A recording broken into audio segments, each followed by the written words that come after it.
गुजरात के अहमदाबाद में करुणा अभियान 2026 के तहत उत्तरायण के दौरान घायल पक्षियों के बचाव और उपचार की विस्तृत व्यवस्था की गई। बोडक देव स्थित वाइल्ड लाइफ केयर सेंटर में 227 जबकि राज्य भर में 5,439 घायल पक्षियों का इलाज किया गया। इनमें से 4,937 यानी 91% को सफलतापूर्वक बचाया गया।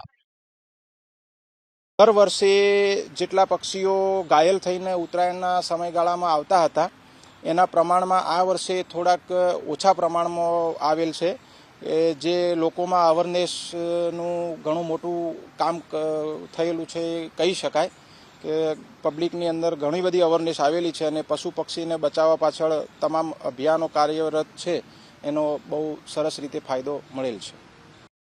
इस अभियान की सराहना करते हुए गुजरात के उप मुख्यमंत्री हर्ष संघवी ने ट्वीट किया और सभी विभागों, डॉक्टरों और स्वयंसेवकों की प्रशंसा की।